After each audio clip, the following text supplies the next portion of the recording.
Okay, let's go with coronavirus today and the economy. Due to the restrictions caused by trying to prevent the coronavirus doing what's doing the COVID-19 virus, with an initial casualty rate of almost 40%, most of them elderly people, as we call them in the United States, old people. It doesn't surprise me Italy got hit like it did. If I remember the news report right, I think it was ABC News. Um, Italy had the highest percentage of elderly in the world. I don't know how Iran is. I haven't seen the stats on it as far as the breakdown of elderly versus younger people. The almost 50% loss rates and death wise from the initial week and a half of the point the first death was recorded in China, Wuhan. Um, as other people have been infected at younger and younger ages, we're seeing the death rate go down tremendously. The last time I calculated, it was around about, I think, 11, 12%. That was almost a month ago. I was watching that program. I got tired of just sitting there like, oh, well, that's going down. The whole point is, if the systems that they're using to curb the spread of the virus are effective, then the equation that I use where you take the number of deaths, add it to the number that's recovered, and divide that back into the number that's dead that have died of the disease. It gives you a rough percentage as to how many are dying. Now, in developed countries, such as what happened in Washington State, I think it's also due to ABC News. If I remember right. In Washington State, most of the casualties that have died there, it was like 22 out of 24 or something like that, it's in the 20s. Almost, I think it's about 2/3 of the total U.S. deaths so far to the disease were in a nursing home. So it's following the same pattern it did in China. It's hitting the elderly hard, big percentage wise.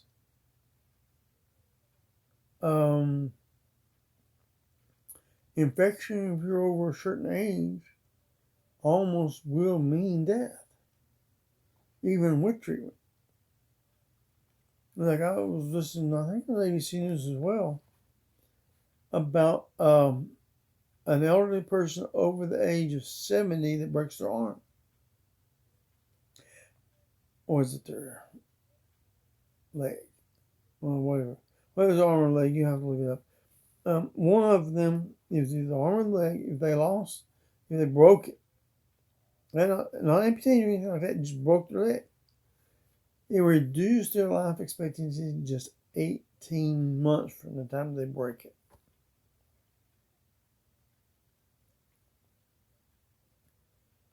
18 months.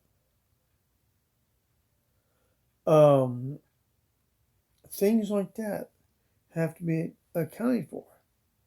Old people don't have, elderly people, as general rule of thumb, don't have the wherewithal to resist ailments. Now, once the virus becomes spread generally and stuff like that, we get into the law of diminishing returns. Learned that in AV Tech in the economy class, the Analysis 101. The rule of diminishing returns, or in science, in mathematics, the Lorentz transformation equation, says once it'll head exponential up to a certain point. Then it will lose traction. It simply will take more and more of virus load to kill the extra 1% more. The next 1% more is like 100, and then it goes to 100,000 and so forth. Not the number infected, but in the amount of disease is required to make that upper line. It's like a 2% rate that I did on my other video about coronavirus to know. They're expecting about a 2 to 3% death rate based on the way they do it. They calculate the death rate as the number of confirmed cases divided into the number of deaths. Roughly about 2 to 3%. 2 to 3% is a lot of people. And we still haven't got a handle on what the maximum percentage of the population is that will get infected. We just know it will get harder and harder to get that next percentage up, and more capability is being put towards it, such as in Wuhan. Look at Hubei. Look outside of Wuhan. Sure, there were casualties, but most of the Chinese casualties were in Wuhan. They learned a big lesson. So basically, if you do look at all that and look at the worldwide economy, people are afraid.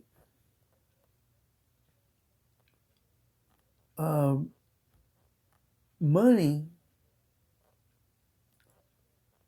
if you withdraw your money out of GM or out of the bank, and the banking system the banks closed down in a particular country or countries, the next thing you notice, the money you just got is worthless.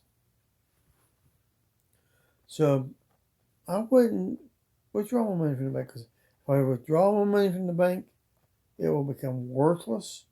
If too many people do that, note Great Depression in the 1930s, 1929, I think it was, people started running on the banks. Money became worthless.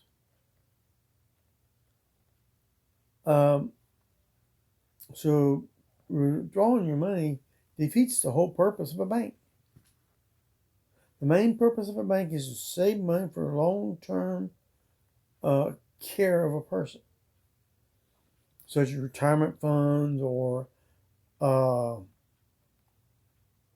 medical stuff, as far as insurance and stuff like that.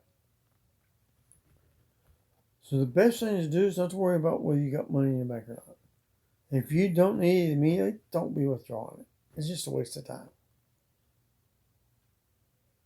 If too many people go up there and draw a bunch of money out, it'll just put everybody in a worse situation. That's a lesson from the Great Depression. But that was just pure economics. But basically, I mean, why?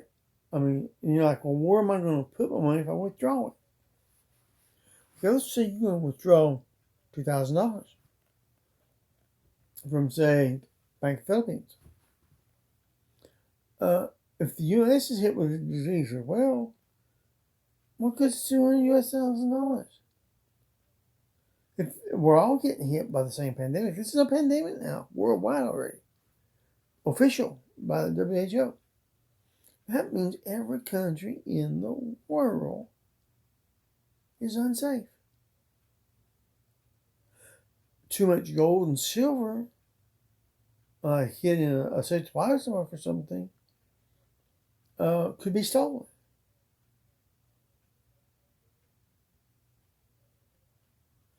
But one thing I know about this disease that I think is important, I think the governments need to start printing, not printing, wrong word, start coining higher denomination bills as coins rather than bills.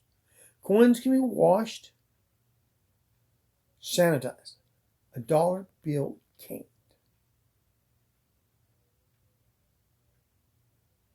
That's my biggest drawback of currencies.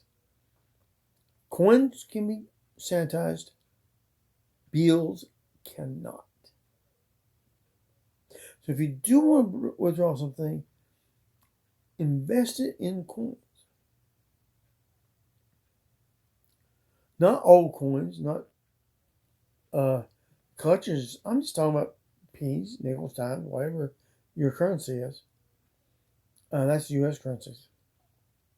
Mainly for the fact that you can easily wash it. You can spray, say liquor. You can put it in an old bottle and spray your money and your hands when you get it. You know, so that's what you got to watch out for. When it comes to money, only handle coins. Make sure you have your spray bottle with some sort of hard liquor in it that you can spray the coins with to sterilize them. So it'd be safe to put in your own pocket. But otherwise, bills, you don't need it. You don't need a lot of money either. You don't need to go to the stock market and pull your money out. Somebody decided to do that. And that was probably the stupidest thing I've ever heard. Any analysis of every major downturn in any economy, somebody made the stupid mistake of withdrawing too much money. And it collapsed the banks. If the world collapses, it doesn't matter if you got $100,000 US. If the US go back a year.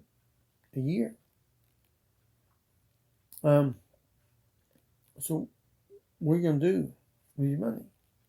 How are you going to invest it? In the stock market requires the businesses to be running. So that's going to hurt.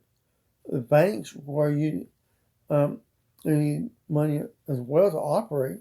If they can't find anybody to lend to, they can't make any money for you, which means the interest rates go down. It's a supply and demand curve, which means you make less money in interest. If you withdraw it, what did it to you? If everybody goes and withdraws it and it collapses the economy in the countries, whatever country it may be, that leaves you with this situation. 1930, 1929, United States, globally. That reminds me. HTLV 1 was just running its course in the 1920s, late 1920s, and early 1930s. What's HTLV 1? You might want to ask. It caused encephalitis. You know what the original name for HIV/AIDS was? HTLV 3. Think about it, folks.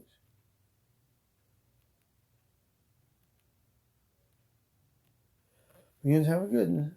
And please don't bother getting a lot of money out of the bank. If the economy collapses, it's worthless money.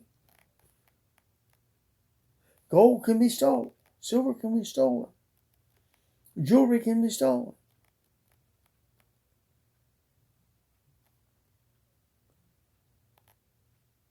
Just get enough money out to buy your usual groceries and stuff. Maybe stockpile months worth of groceries and hope you don't have to go back to the bank. And only deal in coins. They have some intrinsic value besides the dollar value of the coin. Being a metal. That's the whole point of having metal coins, the whole beginning of it. Was because they were worth money as a recourse simply because of the metal they were made of. Or a cotton or paper dollar bill or whatever you want to call it, wine, whatever, has almost no physical backing except for the country that issues it. Well, that's what I got to say. Have a good night. That was out.